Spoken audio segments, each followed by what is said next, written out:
ก็จะมีการสลับสับเปลี่ยนระหว่างท่านอาจารย์พระมหานพดลสุวรรณเมธีและพระครูสิริธรรมบัณฑิตแต่ว่าในช่วงนี้นะเนื่องจากว่าสถานีของเฮายังบ่ได้ประชุมปรึกษาหารือแล้วก็จัดสรรปันส่วนเวลาจัดฝังรายการเรียบร้อยกำเตื้อเนาะจะประชุมกันเร็วๆนี้ศรัทธาญาติโยมฉะนั้นวันนี้อาตมาภาพก็จึงได้มาปฏิบัติหน้าที่แท้ทำหน้าที่แทนครูบาอาจารย์ไปก่อนเมื่อทุกอย่างเข้ารูปเข้ารอยเข้าติเข้าตังแล้วก็จะเหมือนเดิมปกติเนาะจะนิมนต์ครูบาอาจารย์เปิดมาเข้ารายการตามปกติที่ผ่านมาวันนี้ได้มาพบปะกันวันที่28เดือนมกราคม2569สถาเดือนแรกของปีใหม่2569ก้าวย่างมาถึงวันที่28แล้วอีก3วัน29 30 31ก็จะหมดเดือนมกราต่อจากนั้นก็จะอยู่ปีเก่าด้วยกันแล้วสถา ปีเก่าแล้วเนาะเก่าแล้วหมดไปเดือนหนึ่งเดือนนี้คือเดือนใหม่ปีใหม่เดือนต่อไปเดือนที่2นี่ก็นับเข้าสู่ปีปกติแล้วเนาะแต่ว่าในพื้นเมืองเหนือเขาก็ยังมีอีก 2-3 เดือนเดือนเมษาก็จะเป็นสงกรานต์ปีใหม่อีกศรัทธาอีพ่ออีแม่ลองนับวันนับเดือนดูก่อนแล้วกันเนาะเริ่มต้นปีใหม่วันที่1มกราเปลี่ยนศักราชใหม่3 เดือน4 เดือนเดือนที่4มกรากุมภามีนาแล้วก็เมษาเดือนที่4เมษาศรัทธาเมษานับไปแห่ม3 เดือนก็จะเข้าวาสานับไปแห่ม3 เดือนก็ออกวาสา ออกวาสาพฤศจิกาธันวาพฤศจิกาธันวามกราแล้วศรัทธาโอ้เนาะมันเร็วนะเวลาอาตมานี่นับ3 เดือนรู้สึกว่ามันเร็วจริงๆศรัทธาญาติโยมเนาะบางเตื้อบางทีบางคนบัดตันยะอย่างกำเตื้อโอ้จะหมดปีหมดเดือนไปแห่มแล้วนี่ฉะนั้นพระพุทธองค์จงทรงเตือนอยู่เสมอศรัทธาญาติโยมวยธรรมาสังขารานะสังขารมีความเสื่อมไปเป็นธรรมดาท่านทั้งหลายจงทำประโยชน์ตนและประโยชน์ท่านให้ถึงพร้อมจงตั้งอยู่ในความไม่ประมาทเถิดเนาะศรัทธาก็คำนี้เป็นปัจฉิมโอวาทของพระสัมมาสัมพุทธเจ้าที่เตือนเฮาท่านเจ้าทั้งหลายอย่าได้ประมาทเลยทีเดียว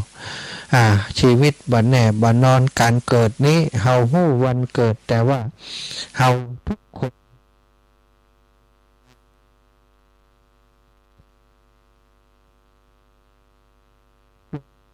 เจ็บอะไรอย่างบ่มีไผฮู้ศรัทธาอีป่อยอีแม่ทั้งหลายฉะนั้นเมื่อสิ่งที่เฮาบ่ฮู้มันเกิดขึ้นแน่นอนก็ต้องเตรียมตัวเตรียมใจไว้นะอย่าประมาทสร้างบุญสร้างกุศลไว้เพราะสิ่งเหล่านี้จะติดตามลำตัวเฮาไปในไปหน้าดังเรื่องที่จะเล่าวันนี้เนาะจะนำเรื่องที่มีในกุญชรเรื่องของมาในอัตถกถากุญชรวิมานมาอุจากับศรัทธาญาติโยมเนาะศรัทธาในสมัยเมื่อพระพุทธเจ้าของเฮาประทับอยู่ณพระมหาเวรุวันกัลลันทกะนิวาปสถานมหาเวรุวันก็สถานที่เป็นวัดแห่งแรกในพระพุทธศาสนาเนอะศรัทธาญาติโยมที่พระเจ้าพิมพิสารได้ถวายแก่พระพุทธเจ้าที่กรุงราชคฤห์ครั้งนั้นวันหนึ่งงานนักขัตฤกษ์กึกก้องไปในกรุงราชคฤห์ชาวกรุงช่วยกันทำความสะอาดถนนหนทางเกลี่ยทรายโรยดอกไม้ครบ5 อย่างทั้งดอกเข้าตอกทั้งต้นกล้วยและหม้อน้ำและหม้อน้ำไว้ทุกตังไว้ทุกประตูเรือนเหมือนบ้านเฮาในสมัยก่อนเนาะเปิ่นจะมีน้ำหม้ออยู่หน้าบ้านเมื่อเดี๋ยวนี้บ่มีแล้วนะสถานน้ำหม้อเปิดในตู้เย็นเพิ่นสมัยก่อนไปมีหม้อน้ำตั้งไว้หน้าบ้านเนาะเป็นการต้อนรับดูแลคนที่เปิ่นเตียวไก่ไปไก่มาโอ้หิวน้ำก็ตักน้ำกินได้ปัจจุบันนี้บ่มีแล้วมีแต่ตั้งโชว์ไว้ มีน้ำก็กินบ่ได้แล้วก็คนก็บ่กินด้วยพร้อมเนาะตั้งหม้อน้ำไว้ไว้ทุกประตูเรือนยกธงแผ่นผ้าเป็นต้นซึ่งก็เหมือนธงชาติธงชาติธงศาสนาเนาะธงประจำตัวของเจ้าขุนมุนนายต่างๆเพิ่นก็ยกขึ้นประดับซึ่งงดงามโดยสีต่างๆตามควรแก่สมบัติของผู้ที่เป็นเจ้าของบ้านทุกคนได้ตกแต่งประดับกายพอสมควรแก่สมบัติของตน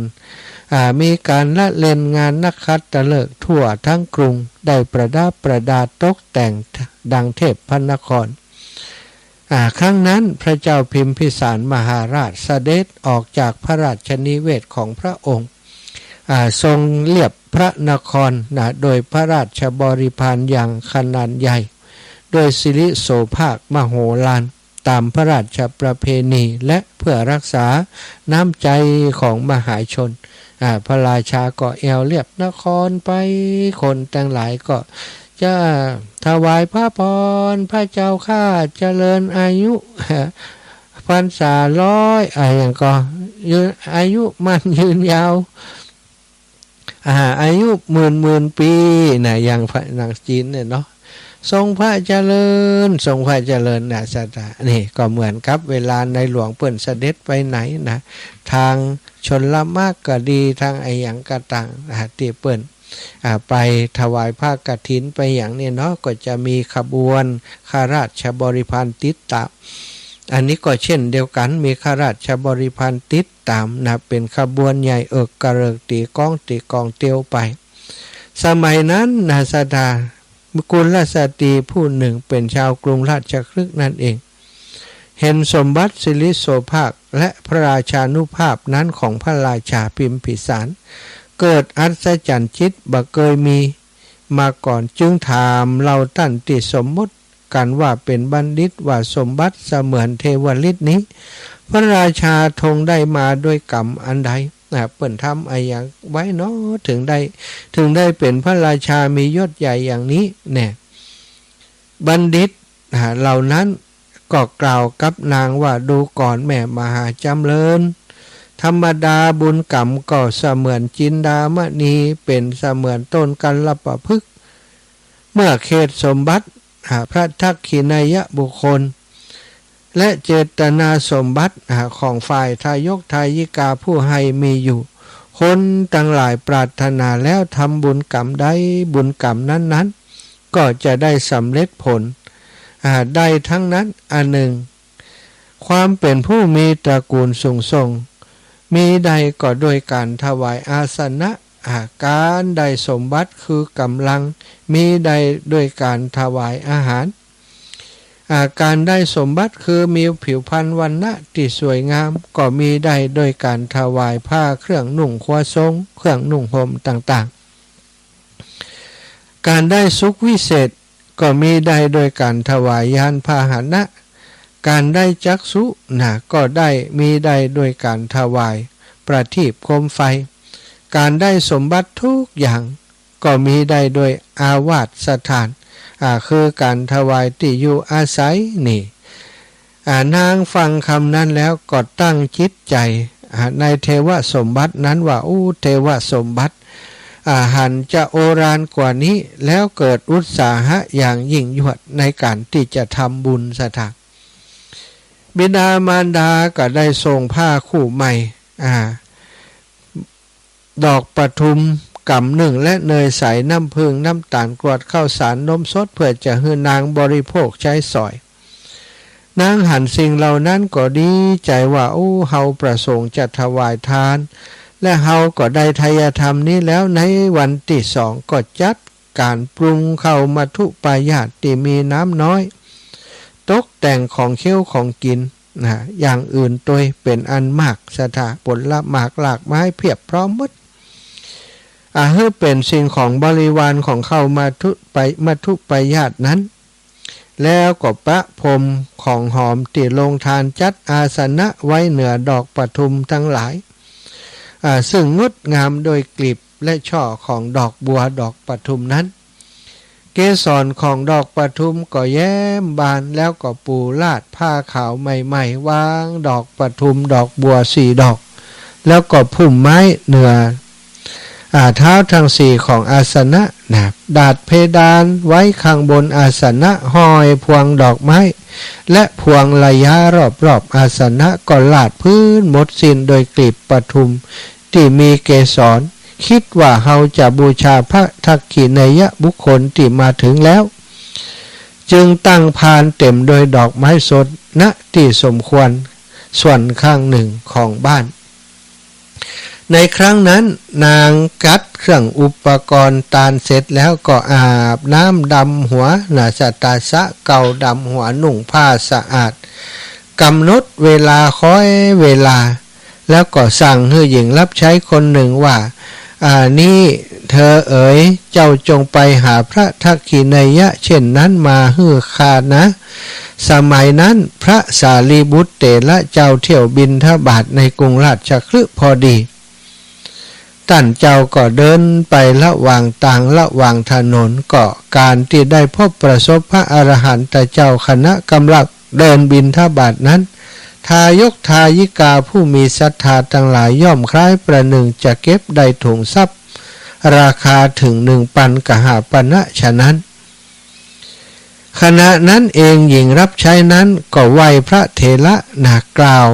ว่าท่านผู้เจริญขอพระเถระท่านเจ้าได้โปรดฮือบาทของท่านแก่ดิฉันเถิดเจ้าค่ะพระเถระก็กล่าวว่าเฮามาที่นี่เพื่อจะอนุเคราะห์อุบาสิกาผู้หนึ่งพระเถระก็ทรงบาทให้แก่หญิงรับใช้นั้นนางก็นิมนต์พระเถระให้เข้าไปยังเรือนครั้งนั้นสตรีผู้นั้นก็ออกไปต้อนรับพระเถระเจ้า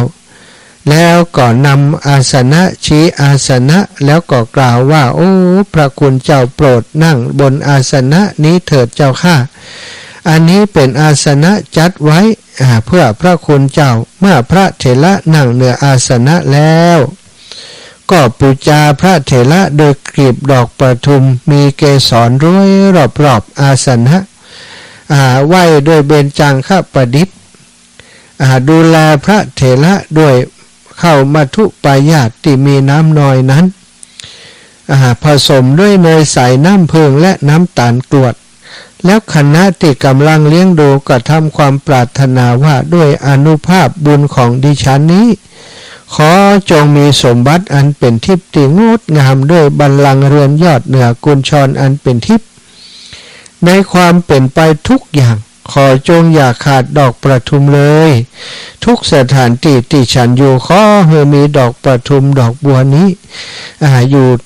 ทั่วไปหมดเถิดครั้นพระเถระเจ้าฉันเสร็จแล้วนางก็นำบาตรไปล้างบรรจุเนยใส่น้ำผึ้งและก็น้ำตาลกรวดไว้ให้เต็มอีกรอบหนึ่งจัดผ้าที่ปูลาดบนตังที่เป็นผ้ารองบาตร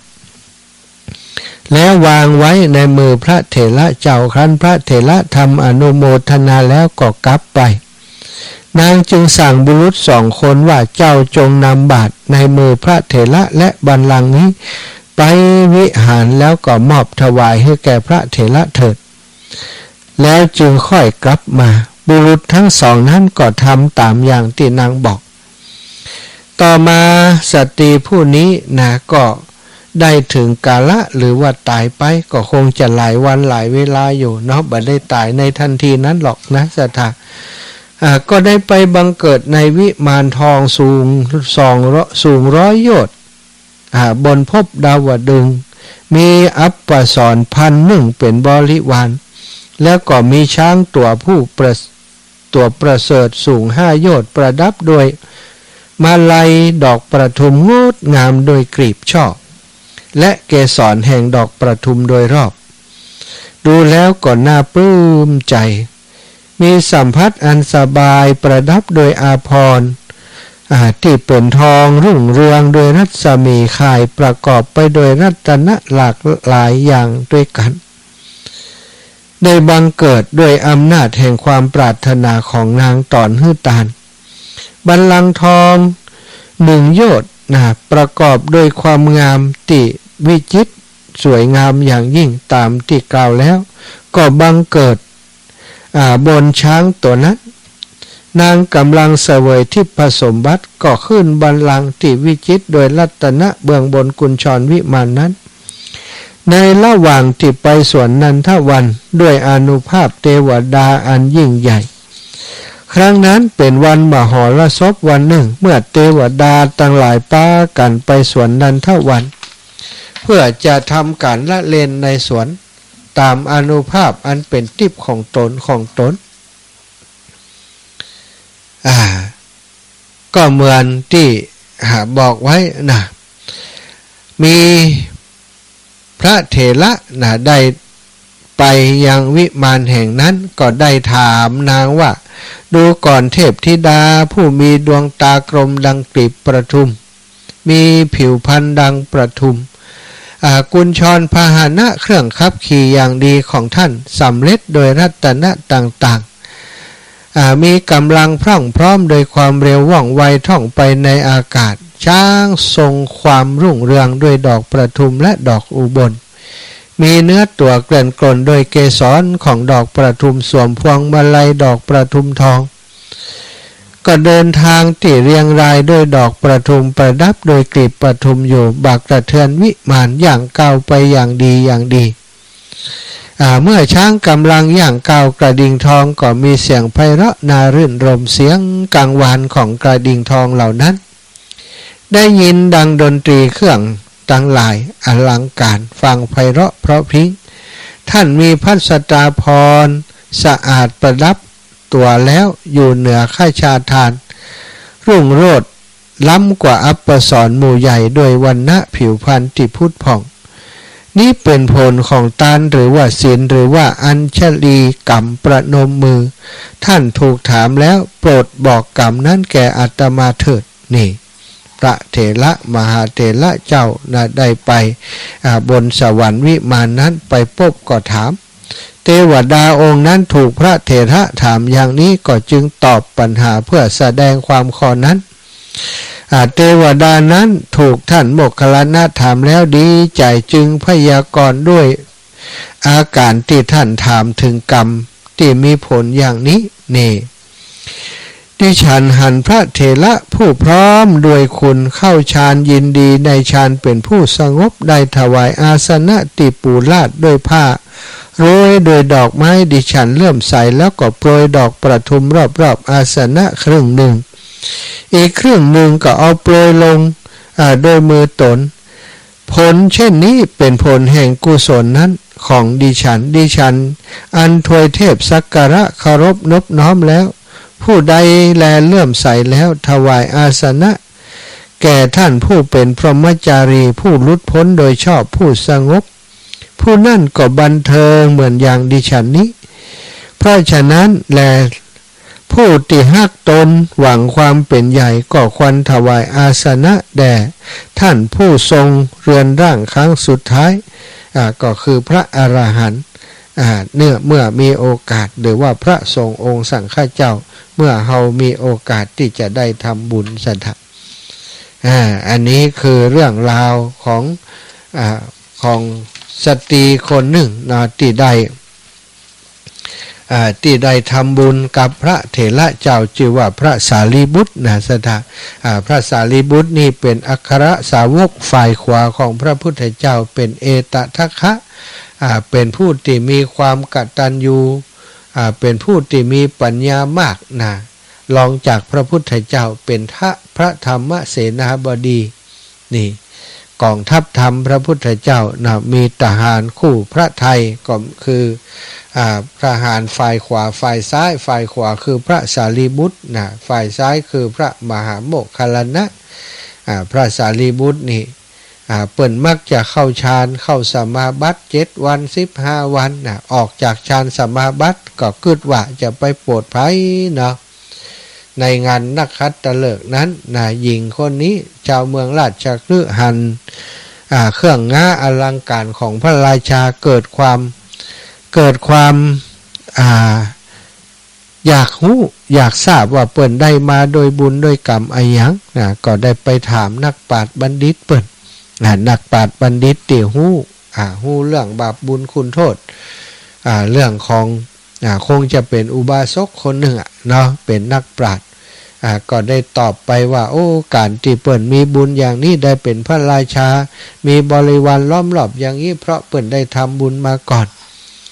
ได้ถวายข้าวน้ำโภชนาอาหารอันประณีตได้ถวายเครื่องนุ่งห่มได้ถวายที่อยู่อาศัยได้ถวายวิหารทานต่างๆแก่พระสงฆ์องค์สังฆเจ้าจึงทำให้มีสมบัติหันปานนี้นางก็เลยตั้งใจจะทำบุญอย่างนั้นพ่องได้ให้คนใจไปนิมนต์ไปซ้อหาทักขินัยบุคคลก็ไปพบใส่พระสารีบุตรพอดีความจริงพระสารีบุตรเปิ่นหู้โดยจิตโดยจิตโดยจักขุทิพย์ด้วยอนาคตังสยานของตันแล้วตรวจดูสัตว์โลกแล้วก็หันว่านางนี้ควรจะอนุเคราะห์ควรจะสงเคราะห์นางก็ได้อนุเคราะห์สงเคราะห์จนสุดท้ายนางก็ได้ทำบุญกับท่านแล้วก็ได้สมบัติหันปันนี้ตอนที่ตายไปแล้วนี่ศรัทธาญาติโยมอีป่ออีแม่ทั้งหลายเฮาตั้นเต้าเจ้าทั้งหลายหันคนร่ำคนรวยบ่ต้องอิจฉาเปิ้นละอนุโมทนาแล้วก็กึดไปเลยว่าโอ้เปิ้นเป็นคนร่ำคนรวยเพราะไอ้หยังก็เพราะว่าเปิ้นได้สั่งสมบุญสั่งสมกุศลที่กระทำไว้ในก่อนในสัมปรายภพเมื่อก่อนเนาะในภพก่อนได้ทำไว้หรือแม้กระทั่งในภพนี้ชาตินี้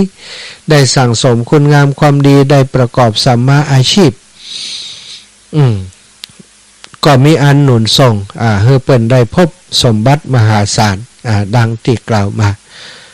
ตอนนี้เนาะก็จะขออนุญาตประชาสัมพันธ์ศรัทธาเพราะว่าใกล้งานเต็มทีแล้วพี่น้องลำปางของเฮาในตำบลวอแก้วเนาะจะมีงานปล่อยหลวงที่วัดทุ่งฮกเนาะวัดทุ่งฮกจะมีปล่อยหลวงในวันที่1ที่จะถึงนี้เปิ้นจะยกชัดพระธาตุพระธาตุเปิ้นได้บูรณะปฏิสังขรณ์พระธาตุใหม่ก็คงจะเป็นเลิกงามยามดีวันที่1 มกราเนาะแล้วก็เปิ้นจะเฉลิมฉลอง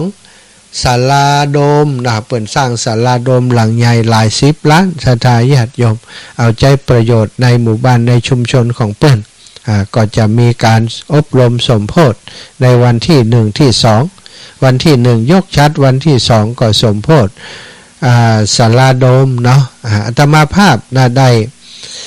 ร่วมบุญร่วมกุศลเป็นเจ้าภาพสังกับเปิ้นสัง1แล้วก็จะนำโรงทานก๋วยเตี๋ยวไปออกโรงทานที่วัดทุ่งฮกพี่น้องทุ่งฮกนะศรัทธาแฟนรายการทุ่งฮกวอแก้วพี่น้องทุ่งตุนทุ่งตุนเม็ดติ้วกันเนาะแม่นก็อาตมาบัดถูกชักจะนะทุ่งตุนเม็ดติ้วก็อย่างเนาะชื่อเปิ้นนี่นะเปิ้นจะอยู่ใกล้ๆกันหั่นน่ะบ้านน้ำโจบ้านป่าไข่เหนือป่าไข่ใต้นะก็ศรัทธาก็อยู่บ่ไกลกันไปร่วมบุญร่วมกุศลด้วยเพิ่นเนาะอาตมาก็จะไปในวันที่1เนาะที่จะถึงนี้ก็จะไปร่วมบุญที่วัดทุ่งฮกวัดทุ่งฮกศรัทธาไผจะไปด้วยกันยกมือขึ้น ไปด้วยกันเนาะพี่น้องตั้งนี่ก็ตั้งแถวบ่อแห้วอย่างนี้ก็ไปได้นะแถวแถวบ่อแห้วนี่ก็บ่ไกลเลยเนาะตั้งตัวเมืองอำเภอห้างชัดนี่ก็หลายหมู่บ้านเนาะเปิ้นก็คงจะได้รับนิมนต์โดยครูบาอาจารย์และศรัทธาพี่น้องหัววัดต่างๆใครจะร่วมบุญลงทานก็แจ้งชื่อเสียงเรียงนามมาเนอะร่วมบุญลงทานที่วัดทุ่งฮกเนาะจะเอาลงทานก๋วยเตี๋ยวไปร่วมบุญกับเปิ้นศรัทธาญาติโยมพี่น้องใครจะไปด้วยกันก็ไปพบปะกันพุ่นเลยเนาะคงบัดต้องเอารถตู้เหมารถตู้ไปใครมีรถ4 ล้อก็เอารถ4 ล้อไปก็ได้แล้วอีกงานหนึ่งเนาะก็งานสำคัญอีกงานหนึ่งงานประชุมเพลิงสถาประชุมเพลิงประชุมเพลิงศพของหลวงปู่พระครูมงคลบุญญาคมหรือว่าหลวงปู่ครูบาบุญมาสุภัทโธซึ่งได้ถึงแก่การมรณภาพไปหลายปีแล้วเปิ้นตั้งศพไว้ที่วัดกูมอนเนาะกูมอนตำบลบ่อแห้ว อำเภอเมืองจังหวัดลำปางจะทำการประชุมเพลิงในวันที่7เดือนกุมภาซึ่งพิธีจะมีตั้งแต่วันที่3เนาะเจิญสรีระสังขารหลวงปู่ขึ้นสู่ปราสาทนกหัสดีลิงนะเพื่อจะทำบุญก่อนที่จะมีการประชุมเพลิงก็วันตั้งแต่วันที่3จะมีพระธรรมเทศนาแล้วก็สวดพระอภิธรรมจนไปถึงวันที่6นะสถาวันที่7ก็จะมีพิธีประชุมเพลิงซึ่งจะมีพิธีตั้งแต่ตอนเช้านะวันที่7นี่ตั้งแต่9 นาฬิกาไปจนถึง14-15 นาฬิกาเนาะก็เรียนเชิญเจริญพรสาธุชนทุกคนทุกท่านเนื้อแฟนรายการของคลื่นสีขาวของหมู่เฮาทุกคนนะถ้าไผมีโอกาสก็มาร่วมบุญกันได้หลวงปู่มีอายุ93ปีพรรษา73สถาเป็นผู้มีศีลจารวัตติงดงามนะแล้วก็เป็นพระเกจิที่ทรงวิทยาคมรูปหนึ่งในภาคเหนือของเฮาเป็นที่เป็นมีลูกศิษย์ลูกหาอยู่ทั่วประเทศทั่วโลกก็ว่าได้เนาะนี่ก็แจ้งให้ศรัทธาอีปล่อยแม่ได้รับทราบภายจะร่วมบุญร่วมเป็นเจ้าภาพเนะร่วมเป็นเจ้าภาพสั่ง 2,000 บาทสำหรับทายธรรมแหม 1,000 บาทแล้วก็ภายจะเป็นเจ้าภาพหนังสืออนุสรณ์500 บาทเนาะหรือว่าตามกำลังศรัทธาของศรัทธาท่านเจ้าปู่เจ้าหลวงปู่เจ้าพระไตรก็ได้ก็ไปที่วัดกูมอนตำบลบ่อแห้วใดหรือว่าโอ้อีแม่ถ้าไปบ่ได้อาจารย์จะโอนปัจจัยไปให้หอมเปิ่นได้ก็ได้ศรัทธาโอนปัจจัยไปก็ได้เนาะที่บัญชีธนาคารบัญชีของธนาคารออมสินชื่อบัญชีวัดกูมอนสันกลางบุญมารามวัดกูมอนสันกลางบุญมารามนะเลขที่บัญชี020-405-131184 เนาะก็ร่วมบุญร่วมกุศลด้วยกันได้หรือว่าอีแม่จดบัตรตันโทรมาถามอาตมาเนาะก็จะแจ้งให้ทราบเนอะหรือว่าจะร่วมบุญในส่วนของที่อาตมาไปร่วมลงทานในงานหลวงปู่เนาะเอาลงทานก๋วยเตี๋ยวและส้มตำไปส้มตำจะเอาไปวันที่6นะก๋วยเตี๋ยวจะเอาไปวันที่7สัตาไผอยากร่วมบุญลงทานส้มตำลงทานก๋วยเตี๋ยวหรือว่าจะฝากข้อมบุญหรือว่าผ้าไตรนะก็แจ้งผ่านอาตมาก็ได้หรือว่าสะดวกดีที่สุดก็คือโอนไปแจ้งไปที่วัดกูมอนได้เนาะสถาเอาละอีปอยอีแม่ช่วงเวลานี้จะปั่นเวลาคือโทรมาสักน้อยเช็คเสียงเช็คสายพี่น้องตังวังเหนือพี่น้องตังเวียงป่าเป้าหรือว่าตังเจียงใหม่เนาะเชียงใหม่ลำปางฟังอยู่ที่ไหนตั้งใดแจ้งผลการรับฟังมาให้ชมให้ฟังหน่อยว่าชัดเจนดีไหมเรื่องที่เล่าไปมีความคิดเห็นเป็นอย่างใดนะอยากได้บุญควรจะทำอย่างใดควรจะทำอย่างสตรีผู้นั้นหรือไม่นะสถาสอบถามมาอุจากันได้โทรมาอุจากันได้เนื้อ0808844173โทรมาอุจากันได้เลย0808844173นะหมายเลขบัญชีบอกอีกครั้งหนึ่งของวัดกูมอนนะกูมอนวัดที่จะได้ทำการประชุมเพลิงหลวงปู่นะเจริญพรโยมแม่บัวคลี่ทะโปเจ้าแม่มีไผ่แหมนี่เดี๋ยวก่อนเนอะใจเย็นๆจดก่อนมีไผ่พ่อไผ่พ่อร่มแม่วันเพ็ญผมฉานปงไต100พ่อร่มแม่วันเพ็ญผมสารเนาะผมสารปงไตคำแม่ลองปงใจดีปงไต100100โทรมาเร็วนี่แม่บ่เร็ว100ปล่อยก็แล้วอัน นายโดนไปว่าเดี๋ยววันที่3 ที่ 4ว่าเดี๋ยวงานทุกติดกันนี่อ๋อเจ้าของแม่ประพินก็ตายอ๋อวันเสาร์แม่ประเภทนอแก้วนะอ๋อจ้ะอ๋อเจ้าอ๋อเจ้าแม่ประพินนอแก้วก็หายใจไว้กันว่าอีแม่ตะกี้ปอคนแรกปอล่มคนที่สองปออย่างก็ปอค้ำปอค้ำแม่ลองปอค้ำแม่ลองอีกอะเจ้าปอค้ำแม่ลองโปงใจดีลองโปงใจดีแม่เจ้าโปงใจ100 บาทใจดี1วันปอลมแม่อันเพนปอตอจ้าสาธุนะจ้าสาธุจ้าบุญรักษาอีแม่หายตุ๊ดหายไปแล้วแหมใหม่เนอะโทรศัพท์หายไป08088แม่นิเวศยามมาซักเนาะไปโทรตั้งไลน์กะไปโทรไลน์ครับได้หมหันพร้อมโทรไลน์นี่หมหันเนี่ยโทรไลน์นี่หมหันโทรมาตั้งโทรศัพท์อีแม่ต้องโทรไลน์เฮาอันเครื่องเฮามันบ่หันว่าไผโทรมาเนอะโทรมาเป็นเบอร์โทรศัพท์ก่อนแล้วกัน0808844173 0808844173โอ้บ้านใหม่วังมนก็ได้ยินโลนี่เจ้าได้ยินเจ้าสักเจ็ดที่เจ้าชัดเจนดีนะเจ้าแม่รับรางวัลนั้นทำบุญก๋วยเตี๋ยวหน่อยว่าเจ้าแม่เอ้ยเจ้าแล้วก็เดี๋ยวกันจะให้ละออนเขาโอนไปให้วางหมุนถ้าหลังสมมติว่าไปทำปักเขาหลังจากนั่นก็ได้ก็ได้แม่เจ้าวันนั้นเขาเสียเขาขึ้นไปหาเสียเขาหนักการเนาะเจ้าได้ก็ได้มีปัญหาเจ้าแม่เจ้าคือกำลังใจนะเจ้าสาธุเจ้าสาเจ้าบุญรักษา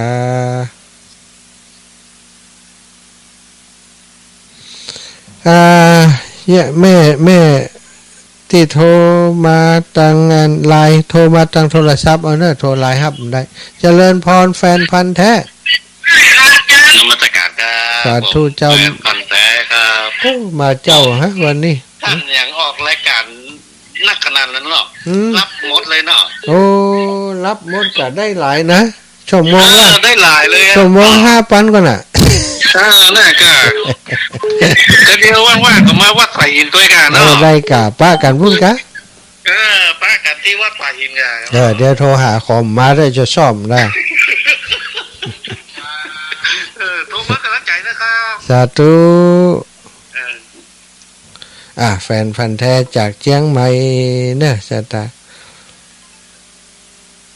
แม่นิเวศยามมาศักดิ์เจริญพรแม่เจ้าฟังอยู่นะเจ้าฟังอยู่แล่ฟังอยู่ติดเชียงใหม่เนาะสันซ้ายเนาะชัดเจนดีเจ้าดีแล้วสัตตุเจ้าอนุโมทนาสาธุในเนอะสาธุเจ้าแม่จะเป็นกำลังใจให้บุญรักษาเนอะเจริญพร6173รับแล้ว6173รักแล้วรอหน่อยรับแล้ววันที่เอามาซ้ำนั่นเป็นเจ้าอีแม่อย่างก็แม่วรรณาเจ้าแม่วรรณาสุริยะรังสีกะเจ้าเบอร์นี้เบอร์ใหม่แม่วรรณาเบอร์ใหม่อีแม่ใจเองแหละเจ้าใจเองนะเพราะว่าเปลี่ยนไปเปลี่ยนแล้วก็ได้นี่เบอร์เก่านั่น2 6ไปจ้ะเจ้าอย่างก็โทรไอ้โอนตังไปคืออะไรอย่างเจ้าอีแม่แล้วละแม่เอาไปหาอันพุ่นนะไปทำบุญนันสุกเตียนทหารเจ้าได้ครับแล้วอีแม่เจ้าอนุโมทนาบุญโยมแม่นักเนอะเจ้าอันคือมันแกโทรไปบอกว่าบุญกุศลลูกเอาเถอะเนยเนาะได้ด้วยกันลูกเถอะเนาะ ได้ด้วยกันนะเจ้าดีละเนาะเจ้าสาธุแม่เด้อเจ้าบุญรักษาบุญรักษาแม่วันนาสุริยะดีแล้วดีแล้วจ้าถวายความเคารพครับหลวงตาสัญญาณไม่ค่อยดีนะอาจารย์สัญญาณของวันดุพอนะเหรอเอาเครื่องติดต่อให้อันนี้ก็มันก็ถูกมูไม่วันดุพอเหมือนกันครับสัญญาณมันไม่ค่อยแน่นอนนะเครื่องแล้วมันสัญญาณมันขาดนะครับเครื่องนี้ดีแล้วสงสารอาจารย์จะบทอะไรให้อาจารย์ต่อบ้างเนี่ยจ้าต่ออยู่ครับต่อชั่วโมงหลังไหมจ้าต่อครับมากันครับเจริญพรโยมน้องว่ายังไงคะอะไรเจ้าพี่มีคนร่วมบุญนั่นเยอะแยะเลยเหรอเจ้าเดี๋ยวไว้รอบ2ได้จดก่อนเจ้าเจริญพรพี่น้องสันสลีเจ้าไม่ฟังเลยแล้วอาบน้ำแล้วยังเย็นหนาวนะอาบน้ำแล้วยังค่ำแล้วเอาแล้วดีแล้วรับแล้วเนี่ยแสดงว่าเข้าที่นอนแล้วเอาแล้วเข้าที่นอนแล้วเข้าที่นอนแล้ว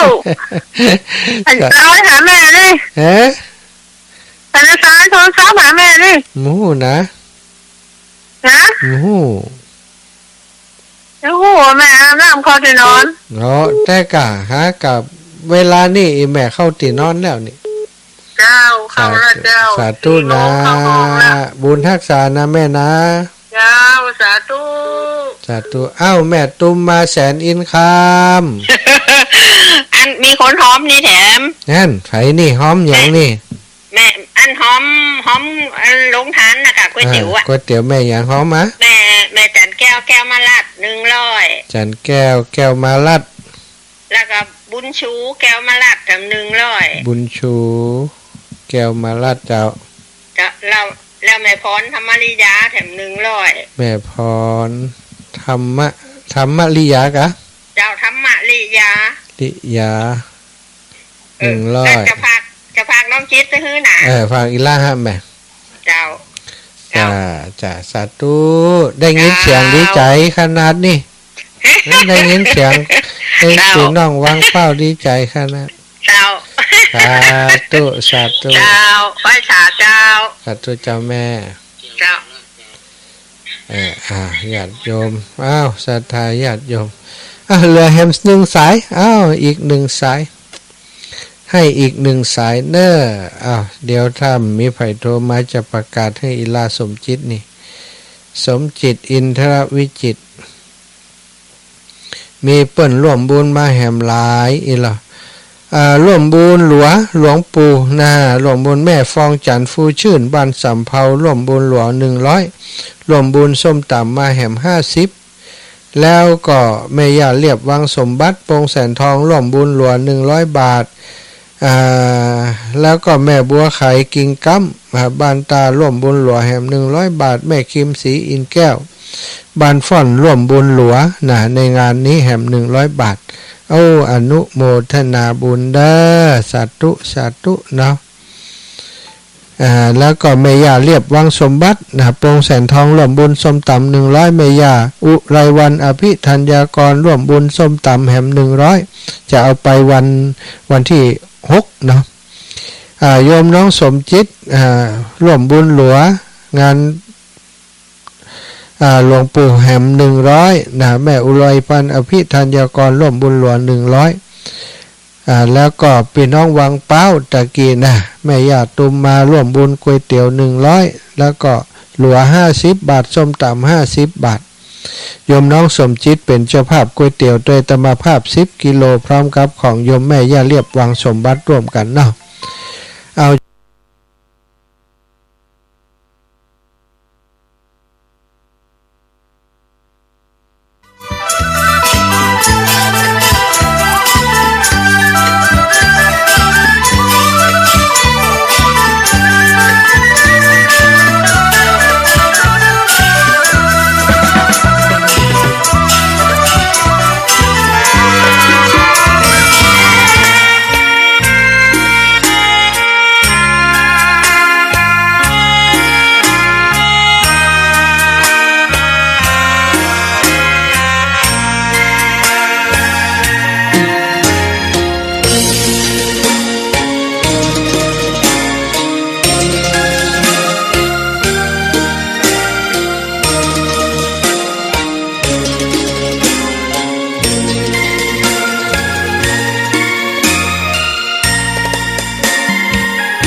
บูชา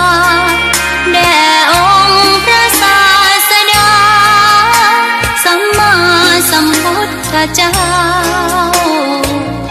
มีความงามเงียบไม่เปรียบเทียบเขาเทียบเราใครมองไม่งามช่างเขาแต่เจ้าก็คือดอกบัวด้วยความสัตย์ซื่อยึดถือความดีเป็นหลักใครรักไม่รักก็ไม่จมปลักมองมัวเมื่อโผล่พ้นน้ำก็เห็นความงามในตัวไม่ยึดติดในตมชั่วขอเป็นดอกบัวดอกเดียวใครไม่มองว่าบัวงามเด่นแต่บัวก็เป็น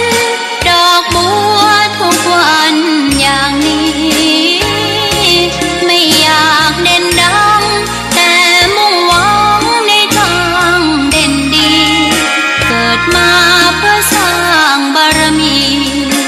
ถวายชีพนี้บูชาดอกบัวดอกน้อยเฝ้าคอยคนที่ใจบุญมาโอบเอื้อเกื้อกูลรู้ค่าของบุญเก็บบัวขึ้นมาเพื่อสร้างความดีและสร้างบารมีดังว่าใช้ดอกบัวนี้บูชาพระสัมมาสัมพุทธองค์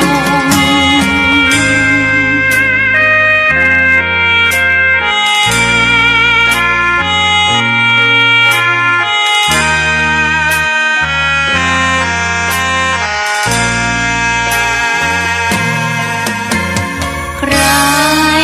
ไม่มองว่าบัวงามเด่นแต่บัวก็เป็นดอกบัวทุกวันอย่างนี้ไม่อยากเด่นดังแต่มุ่งหวังในทางเด่นดีเกิดมาเพื่อสร้างบารมีถวายชีพนี้บูชาดอกบัวดอกน้อยเฝ้าคอยคนที่ใจบุญมาโอบเอื้อเกื้อกูลรู้ค่าของบุญเก็บบัวขึ้นมา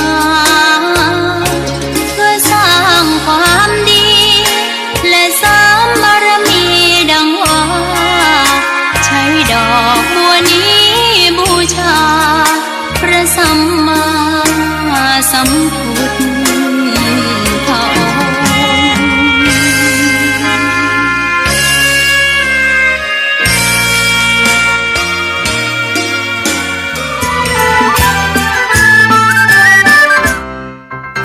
องค์ น้องๆหน้าหนาวนี้ไปแอวเหนือเฮาพักที่นี่บ่รีสอร์ทนี้ดีขนาดมีเครื่องทำน้ำอุ่นระบบแก๊สเอาไว้ให้พร้อมแต่ก็ต้องระวังเนอะเครื่องทำน้ำอุ่นระบบแก๊สมีคนตายมาหลายรายแล้วจะอั้นเลยกะอ้ายก็นึกภาพเอากะเปิดเครื่องทำน้ำอุ่นระบบแก๊สในห้องน้ำถ้าบ่มีพัดลมดูดอากาศ